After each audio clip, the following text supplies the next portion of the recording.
The coffee here costs 32 pesos. That's about 56 cents. And I drink it sitting on a wooden chair on my second-floor balcony, looking out at a street where a rooster is arguing with a tricycle driver over absolutely nothing, and the air smells like frangipani and diesel and somebody's garlic frying somewhere below me, and I am 67 years old, and I am the most alive I have ever been in my entire adult life. It is 6:48 in the morning in Tagbilaran City, Bohol, Philippines. The temperature is already 81 degrees Fahrenheit and climbing. My bank account has 214, zero in it. Money I once thought was our money. Money I now know is entirely, ferociously mine. A gecko is making its clicking sound from somewhere inside the wall behind me, which used to alarm me and now sounds like company. I want you to hold that image for a second. Hold it. Because 4 years ago, I was sitting at a laminate kitchen table in Muncie, Indiana, at 6 in the morning, holding a coffee mug I couldn't taste, reading a letter that had been left on top of the fruit bowl like a grocery list. The letter was 3 paragraphs long. My husband of 31 years had used the phrase, "I've found someone who meets me where I am." He had used a highlighter, a yellow highlighter, to mark the sentence about wanting me to keep the house, as if that were the generous part. His name was Gary. Her name, I would later find out, was Melissa. She was 38 years old. She taught hot yoga. My name is Patricia Ann Holloway. I was 63 years old. I had spent 26 years teaching 5th grade at Southview Elementary School. I had never, not once in my life, asked myself what I actually wanted. That morning in Muncie, staring at that highlighted sentence, I didn't cry. I made a second cup of coffee I also couldn't taste, and I sat there until the light changed, and then I got up and went to school. Because that's what I knew how to do. I went to school. This is the story of how a woman who spent her whole life going to school finally learned something worth knowing. I grew up in Anderson, Indiana, 20 miles from where I would eventually spend most of my adult life. My father worked at the Delco Remy plant, which made electrical parts for General Motors. My mother cleaned offices on weekends to supplement. We were the kind of family that used every part of everything. The leftover pot roast became hash. The hash became soup. The soup became a lesson in not wasting. I learned arithmetic from coupons before I learned it in school. I went to Ball State on a partial scholarship and came out a teacher, which everyone who knew me said was the most Patricia thing possible. I loved children with the specific love of someone who finds their clarity in explaining things. Fractions. The water cycle. Why Martin Luther King Jr. was brave in a specific way that required something from not just admiration of him. I was good at it. I knew I was good at it, which is a thing women of my generation were not particularly encouraged to say out loud. I met Gary Holloway at a cookout in the summer of 1986. He was funny in the way that men who grow up around sisters are funny, a little self-deprecating, quick to laugh at himself, good at listening. He sold industrial HVAC equipment. We married in 1988. We bought a house in Muncie with a big backyard and 2 small bedrooms that became 4 bedrooms over 12 years of renovation. We had 2 children. Marcus, born 1991, and Diane, born 1993. We were happy. I believe that. I'm not saying it as a defense of myself or a condemnation of him. I'm saying it as a true thing.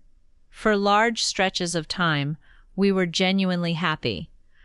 We watched bad television and took good vacations and argued about money and made up and organized his mother's estate and survived a cancer scare that turned out to be nothing and coached Marcus's baseball and drove Diane to every dance recital between here and Columbus, Ohio, and we were happy. And then, slowly, and then all at once, we weren't. The kids left. That's when I noticed it first. Not Gary's absence exactly, but the way the house changed when it became just us. 30 years of parenthood had given us a shared language, a joint project, a reason to be in the same room. When that project ended, we discovered, and I think he discovered it before I did, that we had stopped building a life together and started executing a schedule. Tuesday was pasta. Wednesday was his bowling league. Thursday was my book club. We orbited each other with tremendous politeness and almost no genuine curiosity. I retired in June of 2019 after 26 years. My students sent me a card signed by every class I'd ever taught.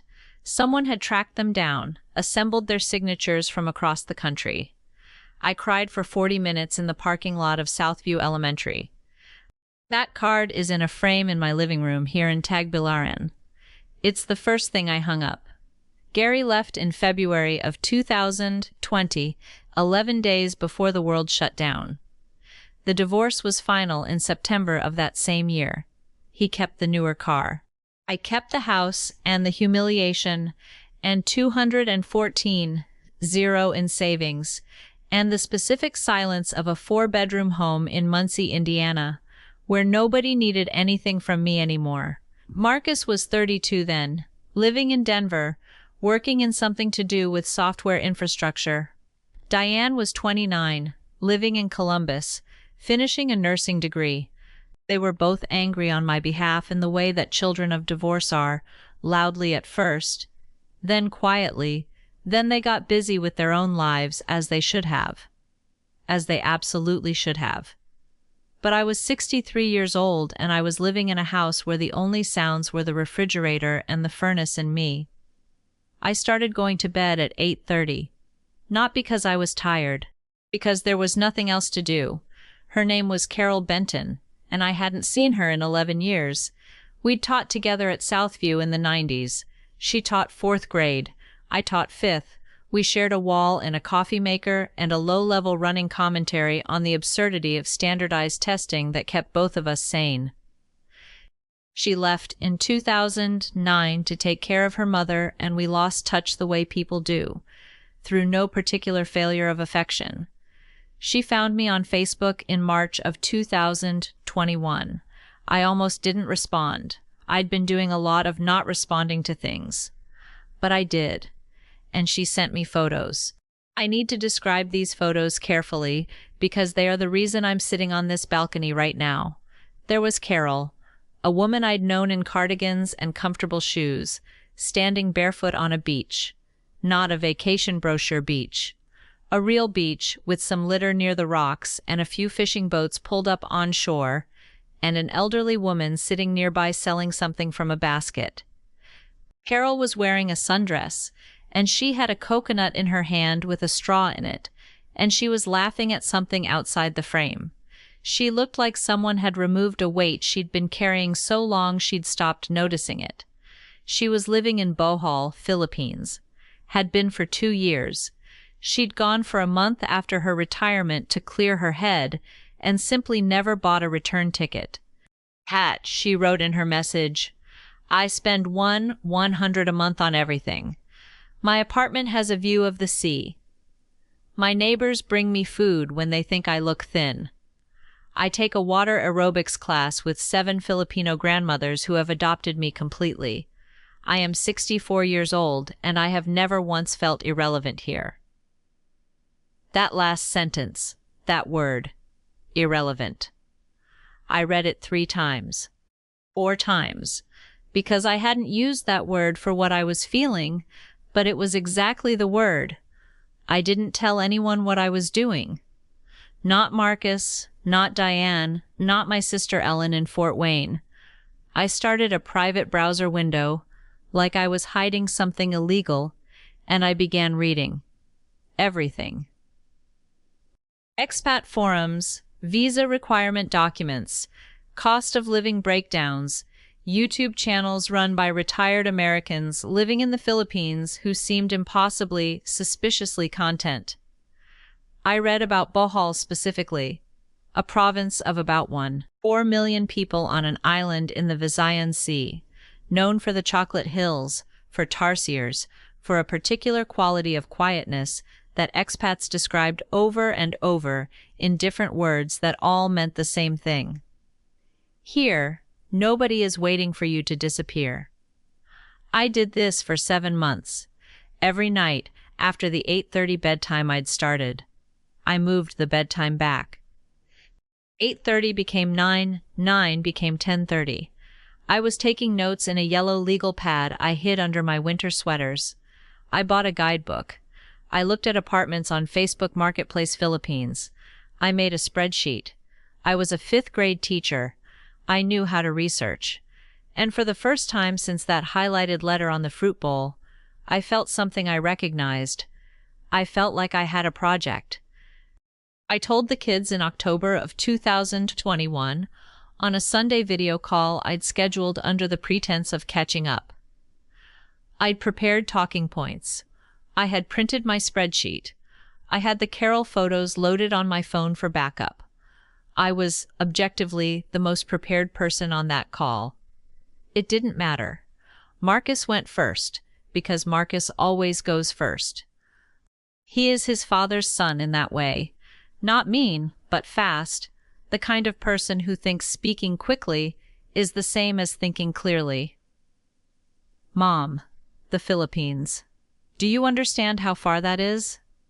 21 hours by plane, I said, because I did understand exactly how far it was. That's not. I mean logistically, medically, if something happens. There are hospitals in Bohol, Marcus. There's a Ramiro Community Hospital 12 minutes from the apartment I'm considering. I've already priced out the procedure costs. That slowed him down, but only briefly. Diane took longer to respond. She is more like me. She sits with things, turns them over, looks at them from underneath. I had hoped this meant she would be more open. I was wrong in the specific way you are wrong about the people you know best. Mom, she said, quietly, are you doing this because of Dad? And there it was, the real question, wrapped in concern, carrying the implication I'd been expecting, that this was grief wearing the costume of a plan. That a 63-year-old woman booking a flight to Southeast Asia after her husband left her for a yoga instructor was obviously, transparently, a woman running away from something rather than toward it. Diane, I've been planning this for 7 months. I have a spreadsheet. People make spreadsheets when they're panicking. People also make spreadsheets when they're making a rational decision. I was a math teacher for 26 years. The call went on for an hour and 40 minutes. Marcus raised concerns about currency exchange, about the political situation in the Philippines, about whether my retirement income would transfer reliably, about the fact that I didn't speak Filipino. Diane raised concerns about loneliness, about medical proximity, about what would happen if I fell. She said, near the end, the thing that landed heaviest. Mom, you've never lived alone. Not really. You went from Dad's house to a dorm to our house. You don't know what it's like to be completely on your own. I let that sit for a moment. Then I said, Diane, sweetheart, for the past 18 months, I have been completely on my own, in the house where you grew up. And I can tell you with certainty that being completely on your own in Muncie, Indiana, is much lonelier than I expect being completely on my own in Bohol will be. She didn't have an answer for that. Neither did Marcus. We said goodnight with that careful politeness that families use when they've reached the edge of what they can say. I hung up and went back to my spreadsheet. I had already found a real estate attorney in Tagbilaran. I had already made an appointment. I flew out of Indianapolis in November of 2021 on a Tuesday, because flights on Tuesdays are cheaper, and I was still a person who noticed that. Indianapolis to Tokyo Narita, 14 hours and 20 minutes. Narita to Manila, 4 hours. Manila to Tagbilaran, 1 hour and 15 minutes on Cebu Pacific, in a seat that was designed for someone approximately 6 inches shorter than me. Total door-to-door, just over 24 hours, including a 6-hour layover in Manila, where I ate a plate of arroz caldo from a food stall in the terminal and thought, I can do this. This is food. This is fine. I slept on the first 2 flights with the specific terrible sleep of economy class, the kind where you wake up with your neck at an angle that should require a medical consultation, and somehow you've only been asleep for 40 minutes. I watched 3 movies I don't remember. I drank ginger ale and ate pretzels and read 40 pages of a novel about a woman who survives something and ends up somewhere unexpected, which felt aggressively on the nose. Landing in Tagbilaran at 7:15 in the evening it was a full-body event. The airport is small. You walk downstairs onto the tarmac. The heat hit me first, not like summer heat, not like Indiana July heat, but something wetter and more serious, a heat that had opinions about you. Then the smell. Something green and organic underneath the jet fuel, something floral I couldn't identify, and somewhere, charcoal smoke. The sky was doing something extraordinary with the last 20 minutes of light, purple and orange, and a color that doesn't have a good English name, all of it reflected on the water visible just past the airport fence. I was exhausted. My hips hurt. I had no idea what I was doing. I stood at the baggage claim, 1 carousel, 1 belt, completely unpretentious, and I started second-guessing myself in the very specific way that happens when you've made a large decision and you're suddenly in the physical reality of it. And then a woman appeared next to me. She was maybe 45, wearing a Bohol Tourism Office polo shirt, and she said, completely unprompted, "First time in Bohol. You look like first time." I said yes. She said, "Welcome. You will love it here. Everyone loves it, even the ones who don't think they will." Her name was Rosalie. She helped me find my bag, which was on the wrong side of the carousel for reasons nobody could explain. She walked me outside and pointed me toward the van service that would take me to my hotel in the city center, and when I tried to hand her some money, this American reflex of paying for kindness, she looked at my hand like I'd offered her something confusing and said, "No, no, this is just regular." Regular. Being helped was just regular. My hotel was $28 a night and had a ceiling fan and a small balcony and a gecko on the bathroom wall. I tipped the boy who carried my bag 20 pesos, which he accepted with a formality that made me feel the tip was appropriate. I ordered room service. Chicken adobo with rice, 65 pesos. I ate it sitting on the balcony looking at the street below, the tricycles, the small sari-sari stores lit up orange from within, 2 dogs conducting a languid negotiation in the middle of the road, a group of teenagers laughing at something on a shared phone.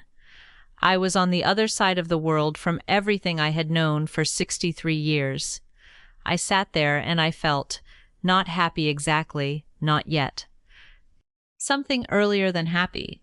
Something like, oh, this is real, and I am here, and I chose this. I gave myself 2 weeks in Bohol before making any irreversible decisions. Those 2 weeks were the busiest I'd been since my last year of teaching.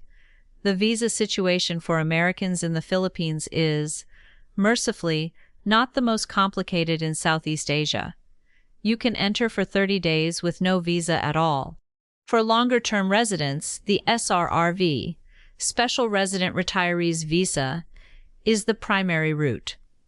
It requires a deposit of 20, zero in a Philippine bank, a medical certificate, police clearance, and a processing fee. In return, you get permanent residence, multiple entry privileges, and the ability to repatriate your deposit and interest when you leave. I had done all of this research from Indiana.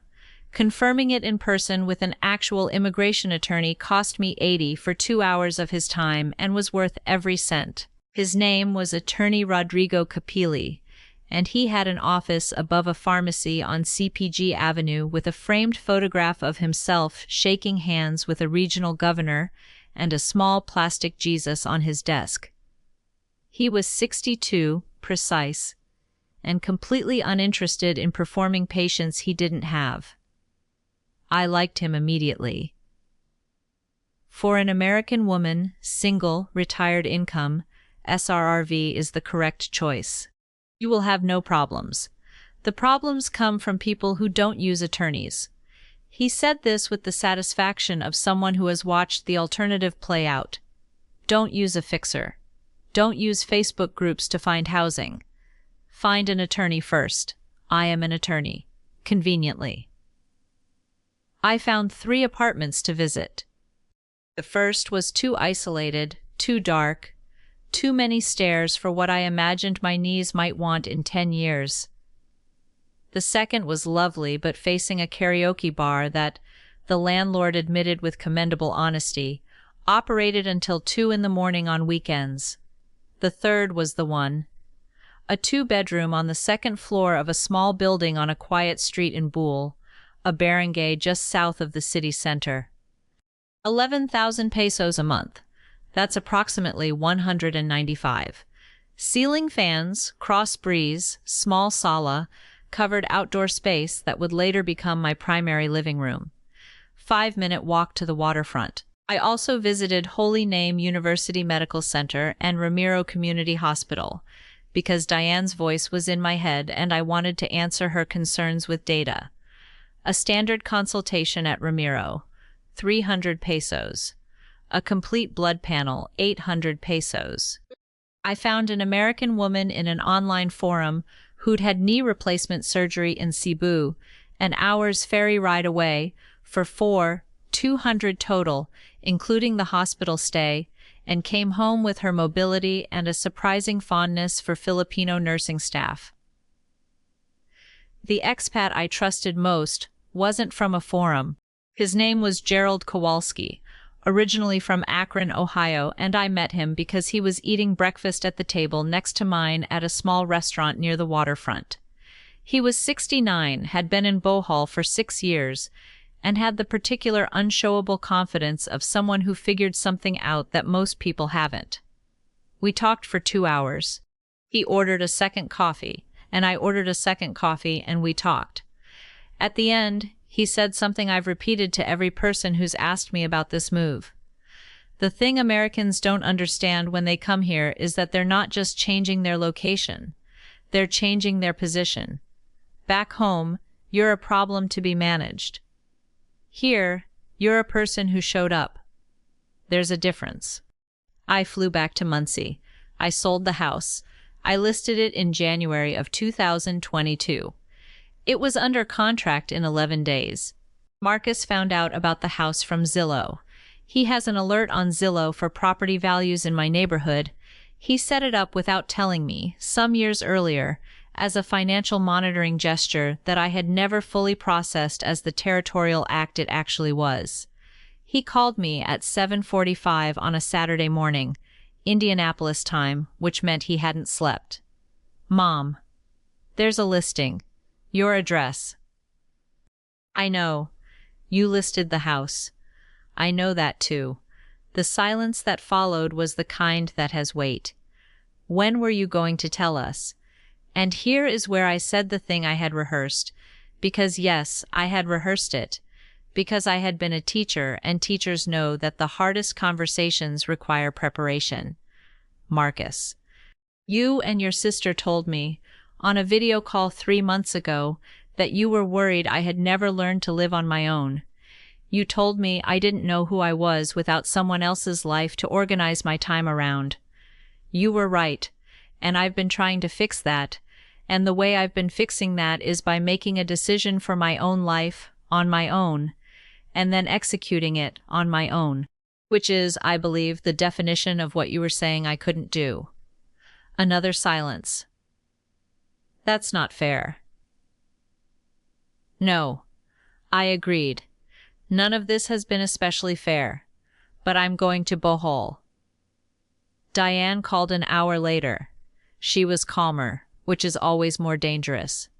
She said she was scared, not of the Philippines specifically, but of the distance, of the idea of me being somewhere she couldn't get to in 2 hours if something went wrong.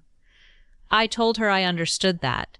I told her that her fear was valid and that I had decided not to let her fear override my life. I said it as gently as I knew how. She said, "I just don't want you to be alone." I said, "Diane, I've been alone in that house for 2 years. Alone in Bohol sounds considerably more interesting." The house closed in March. I put most of the furniture in a storage unit that I have since allowed to lapse. I paid for 18 months, didn't retrieve any of it, and accepted the loss as a tuition fee for learning that I wasn't attached to any of it as much as I thought. I shipped 2 boxes. I took 4 suitcases. I moved to Tagbilaran permanently on April 14th, 2022. I was 65 years old. I carried my own bags up the stairs of my apartment in Bool and stood in the sala and listened to the sounds coming through the open window, a neighbor's television, a cat, the distant approach of rain, and thought, here we go. The life I built here in the first year was not dramatic. It was, in fact, extraordinarily ordinary, which is exactly what I needed. My monthly expenses broke down like this: rent, 0 pesos. Utilities, electricity, water, internet, approximately 500 pesos. Groceries from the carbon market and the small neighborhood tienda, 0 pesos. Eating out, which I do 3 or 4 times a week at local carinderias, not tourist restaurants, 0 pesos. Transportation, mostly tricycles and habal motorcycles, 200 pesos. Personal care, pharmacy items, occasional miscellany, 0 pesos. Total, roughly 490 a month. My Social Security alone, 840 a month, covers it with room to spare. I live better on my Social Security than I ever lived on my teacher's salary in Indiana. For context, my property taxes alone in Muncie were $312 a month. I spent more than that on utilities. The neighbors came first. The family directly across the landing from my apartment is the Villarins, Nanding and Mercy, both in their 60s, 2 adult children who visit on Sundays. Mercy appeared at my door 3 days after I arrived with a pot of care, a peanut-based stew that she set on my kitchen counter with the no-nonsense efficiency of someone who has decided you are now her responsibility. She spoke limited English. I spoke 0 Filipino. We communicated for the first 3 months primarily through gestures, food, and an enthusiasm that didn't require translation. She has since taught me to say, "Ganahan ko ani kayo." I really like this, which I deploy constantly and which always makes her laugh. Nanding is quieter. He fixes things without being asked. He noticed my window screen had a hole in it in my second week and appeared one afternoon with a patch and a staple gun and had it done before I'd finished saying thank you. 2 floors below me lives Tate Ernesto, which is what everyone calls him, Tate meaning something like father or old man as a term of affection. He is 81 years old and sits outside on a plastic chair every morning from about 5:30 to 8, watching the street with the contentment of someone who has decided that watching is enough. He speaks beautiful formal English, the kind learned from textbooks in the 1960s. He was a high school history teacher for 38 years, a fact that made us instant allies. We drink coffee together most mornings. He tells me things about Bohol history, about the Boholano Revolt, about the province's particular pride, with the same satisfaction I used to feel when I landed an explanation that made a 10-year-old's eyes widen. I tell him things about Indiana, which he finds quietly amusing as a place that clearly exists but has trouble seeming real from where we're sitting. Then there is Junjun, 22 years old, who runs the small grocery on the corner and who has appointed himself my unofficial cultural translator. He explains everything I'm confused about: why the tricycle fare changed, what the loudspeaker announcement from the barangay hall actually said, which fish at the market is fresh versus yesterday's, and how to tell the difference. He does this with the earnest helpfulness of someone who views my confusion as a puzzle he enjoys solving rather than a burden. He taught me to bargain at the carbon market, which I am still not very good at but am considerably better at than when I arrived. And then there is Isa. Isa is 7 years old. She is Mercy's granddaughter, who stays with the Villarins every school week because her parents live on a different island for work. She became interested in me with the absolute directness of 7-year-olds. She simply started appearing in my doorway after school, asking to see my phone, asking why I had so many books, asking me to explain the photographs on my bookshelf. I showed her pictures of Indiana. She looked at the snow for a very long time and then said, "Does everyone cry there?" I told her no. She looked skeptical. She may have been right. Isa calls me Teacher Pat. She comes over twice a week now and I help her with her English homework, which she is good at but performs being bad at so that the sessions last longer. I understand this strategy completely. I used to use it myself with Gary, performing confusion about the TV remote so he'd sit next to me on the couch. His name was Eduardo Malanao. He was 61 years old. He fixed motorcycles. I want to be precise about how this started, because I know how it sounds, and I want you to have the actual story before you form the opinion you're probably already forming. I met him through Tate Ernesto, which somehow makes it both more and less complicated.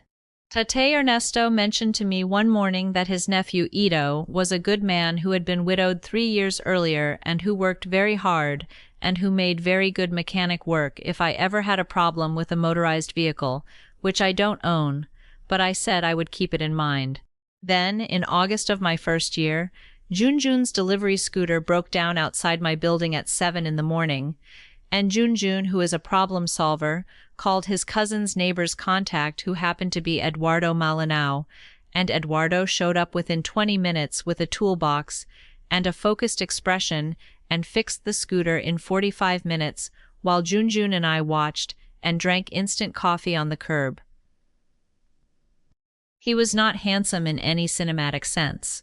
He was solidly built, with the hands of someone who has worked with them for 40 years, and a way of being completely quiet when he was thinking that I found, without expecting to, profoundly restful. He looked at me exactly once during the repair, just looked up from the engine, briefly, the way you do when you're aware someone is watching. And then he looked back at the engine. After, when Junjun tried to pay him, he shook his head and said something in Cebuano that Junjun translated for me as, "He says it's fine. He says Tate Ernesto would not forgive him if he charged." That was it. That was the whole first meeting. We ran into each other 2 weeks later at the market. He was buying vegetables. I was buying vegetables. We were both adults, in the middle of the day, buying vegetables, but I still had the reflexive sensation of being caught doing something. He nodded. I nodded. He pointed at the kangkong I was holding and said, in careful English, "That one is better," and pointed to a slightly different bunch. I bought the slightly different bunch. It was better. He texted me 3 days later. Tate Ernesto had given him my number, which I noted with some amusement as extremely not subtle for an 81-year-old, asking if I would like to join a small group of friends for merienda, afternoon snacks, at a small cafe near the waterfront. I went. There were 4 other people there, a retired barangay official, a school teacher in her 50s, a woman who sold insurance, and Eduardo. It was the most comfortable I had felt in a group of people in years. Nobody asked me how I was holding up. Nobody talked to me with the particular careful gentleness that American friends had adopted after the divorce, the tone that carries its own exhausting implication that you are fragile. These people just talked to me about the local election, about a new restaurant opening nearby, about whether the road construction on CPG Avenue would ever actually finish. Normal things. I loved it unreasonably. Eduardo and I began having coffee together once a week, then twice. It was entirely innocent and entirely not innocent, in the way that two widowed and divorced people in their 60s having coffee twice a week always carries some charge underneath the normalcy. And then I made the mistake of mentioning it to Diane, not framing it as anything other than a friend. I actually said a friend who does mechanic work and knows Tete Ernesto. But Diane is a nurse, and nurses are trained to notice what you don't say, and she heard everything underneath it. The call the next Sunday was different in quality from previous calls. Diane asked questions that were technically neutral but architecturally prosecutorial. How often did I see him? Did he know I owned property in the U.S.? Had I been drinking wine when we talked? What did I know about his family? And then, Mom, are you sure you're not? I just want to make sure this isn't someone who sees you as a way to something. That sentence. The implication behind it, that I was naive, that I was the kind of 65-year-old woman who could be fooled, that a Filipino man couldn't possibly be interested in me without an ulterior motive. I felt it land somewhere old and angry in my chest. I said, Diane, I taught 37 years of 5th grade. I can tell when someone wants something from me. I can also tell when someone just likes sitting near me, and I would appreciate it if you remembered that I was a grown woman before you were born. Marcus, when Diane called him, added his own concerns. He called me the following Tuesday and asked, very carefully, about scams targeting retired American women. I told him I had read the same forums he had, and more of them, and more carefully. What they couldn't see, what I couldn't fully articulate because I was still figuring it out myself, was that the issue wasn't really Eduardo at all. The issue was this. I had spent 31 years in a marriage where, in the end, I had not been chosen. And the experience of being, tentatively, slowly, without any pressure or rush, regarded by another person as someone worth sitting near, it was doing something to me that I hadn't expected. It was undoing something, putting something back. The crisis point came in October, 5 months in. Eduardo's daughter, Marisol, 29, came to meet me, not in an aggressive way. In the specific Filipino way of families that take the long view, she came to see, with her own eyes, the woman her father was spending time with, because this was information that mattered to her family, and she was the kind of person who gathers information directly. She brought kakanin sweets. We sat on my balcony. She spoke good English and used it carefully. She asked me what I thought about living in Bohol for a long time. I said I planned to stay for the rest of my life, if the rest of my life cooperated. She considered this. Then she said, in this country, when you are older, people don't leave you to figure it out alone. But that means also they are in your business. She said it without apology, which I respected. So I am in your business right now. I am asking, are you serious? Or is this something while you are on holiday from your life? It was the most honest question anyone had asked me in 2 years. I sold my house, I said. I don't have a life to go back to. This is the life. She nodded once, slowly, and offered me another piece of kakanin, and the tension that had been in the air since she arrived released itself so completely that I almost laughed. Tete Ernesto, when I told him about the meeting, smiled his slow morning smile and said, Marisol worried too much, But it is good to worry for the people you love. Same like your daughter." He said it without drama, just offered it, and then looked back at the street. But it rearranged something in me. The worry from Diane and the worry from Marisol came from the same place. They were the same love, wearing different clothes, speaking different languages. Diane wasn't doubting me because she thought I was foolish. She was doubting because she was afraid of what happened when people she loved made choices she couldn't see the end of. I called Diane that night and told her about Marisol. I told her what she'd asked me. I told her what I'd said. Diane was quiet for a while. Then she said, "I guess I asked the same question in a worse way." "You did." I agreed. "But I understand why. Eduardo and I have dinner together most Thursdays now. It is still very new and neither of us is in a hurry. He is teaching me Cebuano words with the patience of someone who genuinely enjoys watching another person learn. The word for butterfly is alabangbang. I practice it every morning. Isa thinks this is the funniest thing she has ever witnessed. Marcus came first, in January of 2023. He came because Diane told him he needed to see it with his own eyes, which I later learned was her way of admitting she wasn't ready yet and needed a scout.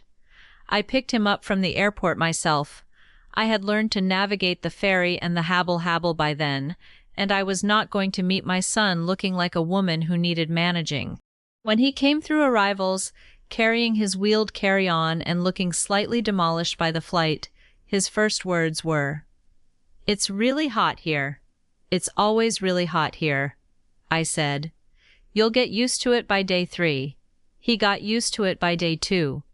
I showed him everything. We walked the waterfront in the morning, and I introduced him to Tate Ernesto, who shook Marcus's hand with great formality and told him he had a very intelligent mother, which Marcus received with more visible emotion than I expected. We went to the carbon market, and I navigated it without help, and he watched me argue, successfully, over the price of mangoes, and he was quiet for a while afterward. On the third day, Isa materialized in my doorway at 4:30 in the afternoon, entirely on schedule for her English homework session, and was briefly startled to find a tall American man sitting in my sala. She looked at him for a moment, looked at me, and said, "Is this your son?" I said yes. She turned back to him, put out her small hand with the complete confidence of a child who has decided a matter, and said, "I am Isa. I learn from Teacher Pat. She is good teacher." Marcus shook her hand. He looked at her. He looked at me. He excused himself for a moment, and I heard him in the bathroom, and when he came back, his eyes were the specific red of someone who has been crying quietly in a small space. We didn't talk about it directly. We talked around it the way Holloways do. But later, at dinner, at a small carinderia near the water where I ordered for both of us in approximate Cebuano, and the owner brought extra rice without being asked, and Marcus ate 3 servings of chicken in azel, he said, "I thought you were running away from something. I want you to know I was wrong about what you were running toward." Not. I was wrong, generically. I was wrong about what you were running toward. The specific thing he'd misunderstood. Not that I was capable of making a decision, but that my decision had a destination. That I wasn't in flight. I was in arrival. That mattered. The precision of it mattered. He stayed 9 days. He went home and apparently reported to Diane in considerable detail, because Diane booked her flight within the week. Diane came in March, with her boyfriend, a quiet man named Thomas, who is an ER nurse and who processed the entire trip with the calm curiosity of someone who is professionally comfortable with unexpected situations. I liked Thomas immediately and told Diane so. Diane cried on my balcony on her second morning, watching the street come alive below us, the tricycles, Tate Ernesto in his chair, Junjun's corner store opening up, the smell of garlic and coffee drifting up from somewhere. You seem so. She started and stopped. What? You seem like you're here. Like you're actually here. I knew what she meant. She meant that the mother she'd been calling for 2 years had been somewhere else, even when she answered the phone, elsewhere in herself, occupying a life that had hollowed out. And the person sitting on this balcony in a sundress with a 32 peso coffee was occupying this particular square footage of the planet with her whole self. I'm here, I confirmed. She put her head on my shoulder. We watched Tate Ernesto adjust his plastic chair to catch the morning light, which he does every day at exactly the same time with exactly the same focused expression. Diane said, I was so afraid you were alone because you didn't know any better. I didn't understand you were choosing something. I know, I said. I'm sorry I made it harder. You made it a little harder. You also called every week. Those things coexisted. She laughed, and the laugh was so much like the laugh of the child I had driven to 1,000 dance recitals that something in me went loose and grateful. I have now been in Tagbilaran for over 2 years. Let me tell you what I've lost, because this story doesn't work if I pretend there's no cost. I have lost proximity to my children in the most visceral sense, not the relationship, which is better than it's been since they were in grade school, but the physical fact of being 30 minutes away. I have lost the ability to be at a moment's notice. Marcus's birthday, Marcus's promotion party, Diane's graduation from her nurse practitioner program. I have lost seasons. I genuinely miss autumn in Indiana, the specific amber light of October, the smell of dead leaves, the feeling of a sweater earned. I miss root beer. I cannot find root beer anywhere in Bohol that tastes right, and I have stopped trying. I miss the drive-through on bad days.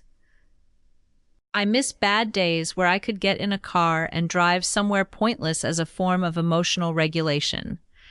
I miss the public library on Walnut Street. These are real things.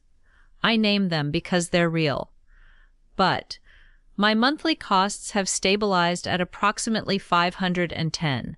Rent, food, utilities, transportation, healthcare, entertainment, everything. My Social Security plus my small teacher's pension totals to 110 a month.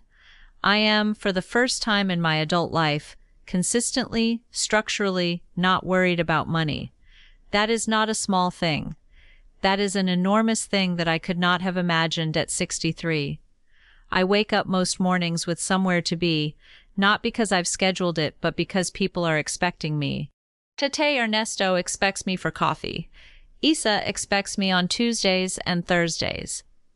The group of women at the morning water aerobics class at the resort pool. I joined Carol's group eventually, which is how I am back to telling stories that start with Carol. These women, 5 Filipinas and 3 expats, who have collectively adopted me in the way that only groups of women in their 50s and 60s can adopt a person, with a warmth that is not precious or sentimental but simply present. They expect me on Mondays and Fridays. Eduardo. Slow, careful Eduardo, who teaches me Cebuano words and fixes things without being asked and looks up from whatever he is doing in a way that says, I see you, which is, I have decided, the most important thing one person can do for another. He expects me on Thursdays. I am 67 years old. I have never been so consistently expected. I want to say one thing to Gary, who is living in Columbus now with Melissa, and who sent me a text on my 65th birthday that said, Happy birthday, hope you're well, and to whom I did not respond. Gary, I don't think you're a bad person. I think you made a common choice in a common way and left someone behind who had spent 3 decades making herself small enough to fit beside you without causing friction. I hold no specific cruelty against you, but I want you to understand something. The letter you left on the fruit bowl, highlighted, with that particular phrase about someone who meets you where you are. That phrase did something to me. Not the wound of it, the question underneath it. Where was I? Where had I been, actually, all those years? Where had Patricia Ann Holloway been when she was grading papers at 10 p.m. and organizing the holiday recital and making sure you had clean clothes for the HVAC convention in Cincinnati? Where was she, the actual she, when she was scheduling her grief around your discomfort with it and eating what you liked for dinner and not mentioning, even once, that she'd always wanted to see the world? Here is where she was. She was here the whole time, just waiting for a question to find her. This morning, at 6:48, with a 32 peso coffee in my hand, on my balcony in Bohol, I talked to her. The 63-year-old woman at the laminate table in Muncie with the coffee she couldn't taste, reading a letter that had been highlighted in yellow. I told her, "Put down the letter. You'll be fine. You'll be more than fine. There's a gecko in your future, and a child who calls you Teacher Pat, and an old man who expects you for coffee at dawn, and a man with mechanic's hands who looks up from his work in exactly the right way. There's a street below a balcony where a rooster is conducting a municipal argument, and the light is doing something with the water that you don't have words for yet. It turns out the life you wanted and the life you were afraid to ask for were the same life. It was just waiting in a place you hadn't looked. If this story found something in you, something you recognize, something you've been afraid to name, I'd be glad if you'd leave a comment below. Tell me where you are right now. Tell me where you wish you were. And if you haven't subscribed yet, hit that button. New story every week. I'll be here on the balcony.